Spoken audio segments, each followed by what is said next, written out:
এই মুহূর্তে পাওয়া আবহাওয়ার বড় খবর। তহভর নিম্নচাপের আশঙ্কা। কেমন থাকবে রাজ্যের আবহাওয়া জানিয়ে দিল আবহাওয়া দপ্তর। তো বিস্তারিত জানতে বন্ধুরা ভিডিওটি সম্পূর্ণ দেখবেন এবং ভালো লাগলে একটা লাইক এবং সাবস্ক্রাইব করে পাশে থাকা বেল আইকনটি প্রেস করবেন এমনই লেটেস্ট ভিডিও সবার আগে পাওয়ার জন্য।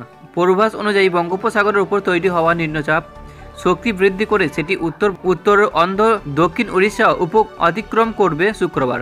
এর ফলে বৃহস্পতিবার সারাদিন নিম্নচাপের সরাসরি প্রভাব পড়বে রাজ্যের উপর না করলেও বিক্ষিপ্তভাবে পড়ছে। বৃহস্পতিবার সকাল থেকে কলকাতা সহ রাজ্যের একাধিক জেলায় শুরু হয়েছে বিক্ষিপ্ত বৃষ্টি। দক্ষিণবঙ্গ জুড়ে ভারী বৃষ্টিপাতের কোনো সম্ভাবনা না থাকলেও হাওয়া অফিস হালকা থেকে মাঝারি বৃষ্টিপাত হবে, তার সঙ্গে বজ্রপাতের সম্ভাবনা অবশ্যই থাকছে। বাতাসে বেশি মাত্রায় জলীয় বাষ্প থাকার জন্য বিভিন্ন জায়গায় বজ্র মেঘ তৈরি হয়েছে। এই ফলে কোথাও কোথাও বিক্ষিপ্তভাবে বেশি পরিমাণে বৃষ্টি হচ্ছে।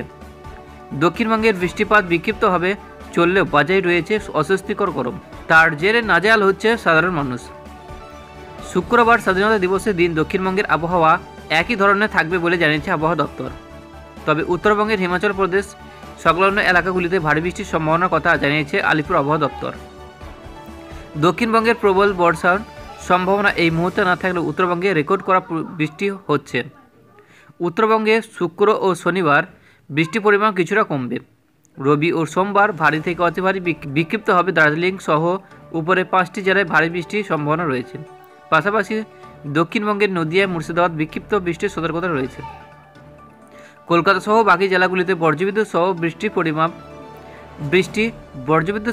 বৃষ্টি চলবে শুক্রবার পর্যন্ত। তবে ভারী বৃষ্টির সম্ভাবনা নেই। দক্ষিণ 24 পরগনা, পূর্ব পশ্চিম মেদিনীপুর, ঝাড়গ্রাম, বাঁকুড়া, পুরুলিয়া এই সব বৃষ্টি হবে। শনিবার থেকে বৃষ্টি কম দক্ষিণবঙ্গে।